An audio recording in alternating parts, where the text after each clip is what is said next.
What's going on, everyone? Welcome back to Right Gaming. This is Alex, and this week we will talk about the sudden move made by Microsoft revealing both the prices and release date of their next-gen consoles, how a court judge denied Epic Games' preliminary demands in the case against Apple, and the second Ubisoft Forward presentation we had on August 10th. So starting up with the next-gen Xbox prices and release date. This week, Brad Sams covered a massive leak regarding Xbox's Project Lockhart. In this leak, we got a first look at the design of the Xbox Series S, the budget version of Microsoft's next-gen console.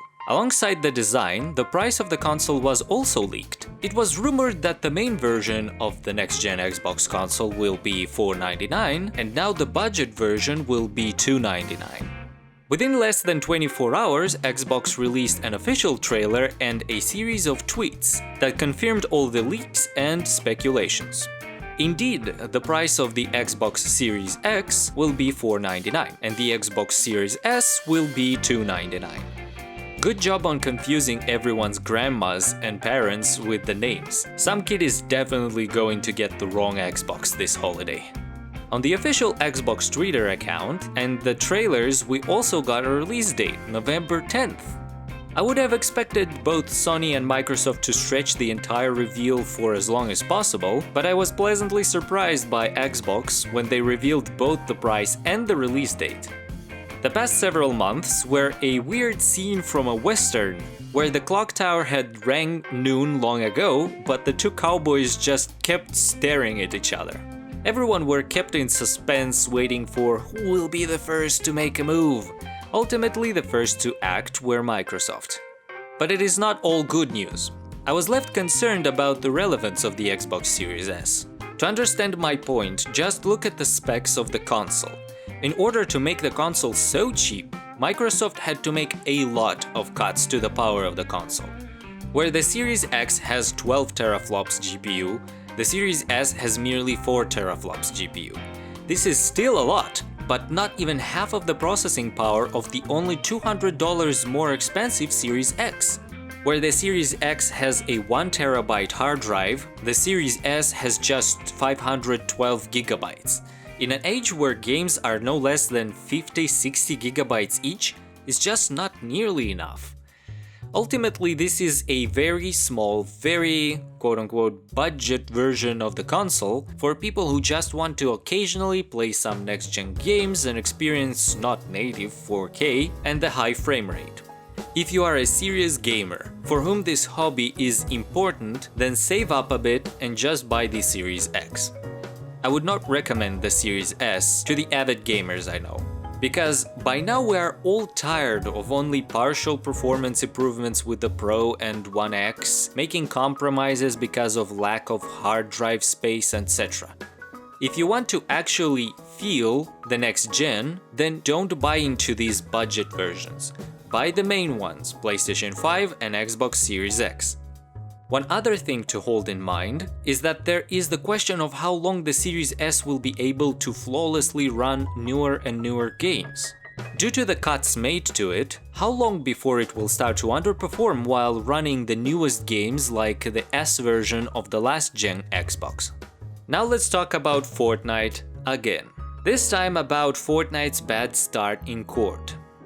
As you might remember, some time ago, Epic decided to make a very controversial attempt to fight Apple's and Google's monopoly over distribution and monetization of mobile apps. They did so by violating both the App Store's and Play Store's agreements and implementing a payment system into the mobile version of Fortnite that avoids the 30% cut from in-game purchases they owe to Apple and Google.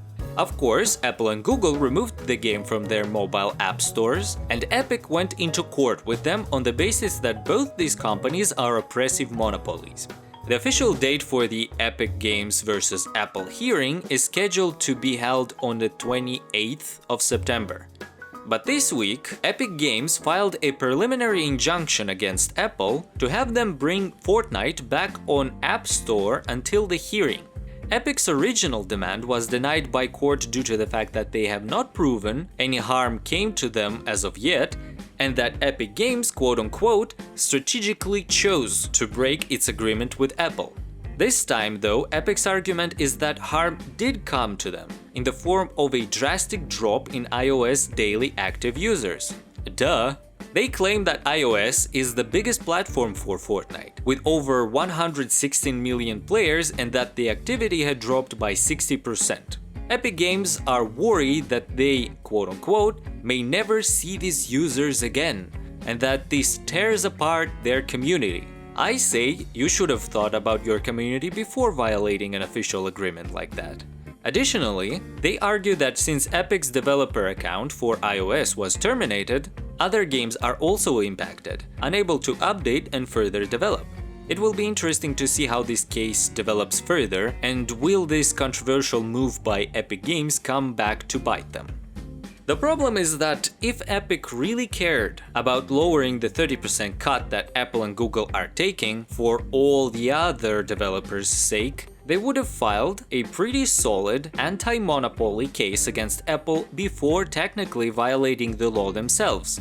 Instead, they have artificially created this scene which seems to now work against them, as in court it is obvious that Epic Games themselves have violated an official agreement with the platform they were working with for years. To wrap this episode up, let's talk about Ubisoft Forward. On Thursday last week, we got another Ubisoft Forward presentation. It consisted of a pre-show with a bunch of community clips from Ubisoft games, the show itself, and a post-show with gameplay for Immortals Fenyx Rising. But we will only quickly cover the main highlights because the rest was rather unimportant. First of all, we finally got an actual look at the cartoonish Assassin's Creed Odyssey everyone were excited about from the last presentation. So this time the game has got a proper title. It will be called Immortals Fenyx Rising. And from what I saw, it looks like someone at Ubisoft got really excited about Odyssey and said, "There is not enough magical crap in this game, we need more of that!" But in all seriousness, it looks great, and I'm sure it is going to hit the mark with a lot of people. So now Ubisoft is making another Greek-themed open-world RPG, but entirely focused on the mythology of ancient Greece. In it you can expect all the usual RPG things. You will be able to collect loot, legendary artifacts, resources for potions, and fight bosses. Sometimes it does look very soapy, and you feel like it is a last-gen game that was made to run on as many old PCs as possible. But then the ray tracing kicks in and the visual effects combined with some animations, and you just stand there admiring it. But the combat so far looks weird. It seems to do what it's supposed to, but sometimes it feels off and I cannot quite put my finger on it. Then Stadia announced a free demo of Immortals Fenyx Rising made exclusively for them, which I guess is exciting for all the 3 people who actually still use Stadia on the regular. Perhaps the greatest part about the presentation was the announcement of the remake for Prince of Persia: Sands of Time. It looks more like a Pixar cartoon, but I do not mind this. The game is being remade by the branch of Ubisoft from India, and it looks like they work with respect to the original. They even brought back Yuri Lowenthal, who was the voice for the prince in the original game in 2003. And I must say that he sounds almost the same. We also got a release date. The game will be released on January 2021. Then they showed a bunch of people playing Hyperscape. I gotta be honest, I don't care. I'm so tired of companies trying to make their own Fortnite, it is too much for me already. Though as a player, I must say that so far Hyperscape looks awesome. Fluid, visually expressive, fast-paced, it is a good game for those who are into the Battle Royale genre. Then they announced the Rainbow Six Siege World Cup and the new season for the game, which is out now, adding Sam Fisher to show all the operators how it's done. One great announcement I liked was that they will be upgrading Rainbow Six to next gen, and that if you own Rainbow Six already on PS4 or Xbox One, you will get the next gen upgrade for free. Then, the segment about Watch Dogs Legion started with the news that Ubisoft recruited the popular British rapper Stormzy to help score the game and include some of his new music in the game. Then we saw another trailer that kept hammering in the thesis that you can play as literally anyone you see in the game world. And now, I know it is a common sentiment that the original Watch Dogs wasn't as cool, funky, or filled with personality like the one that truly made this franchise popular. But I personally did enjoy the original one, and I like my edgy hacker fantasy. So I was really happy when they announced that they are going to include an older and more wise Aiden Pierce in the Legion. They finished the presentation with another new game called Riders Republic. And I got to tell you, the insanity of Riders Republic is intoxicating. This game seems it will do for me what Steep, that one social skiing game, did not manage. Riders Republic is the next game from the same studio, and it takes a crazy ambitious turn this time around. And I'm liking it. This time there are almost all the extreme sports you can imagine. Riders Republic is a huge world comprised of totally different biomes from all over the real world, all stitched together in a fantastical way. From thick forests and snowy mountains to rocky deserts, you will be able to pick any extreme sports discipline and experience it anywhere you want with your friends. The idea of racing your friends through the desert on off-road bicycles while seeing how right above your heads a different group of players are gliding from the top of the snowy mountain nearby, all that coupled with some really mad awesome customization all creates a great crazy cocktail. The game is, by the way, out on February 25th, 2021.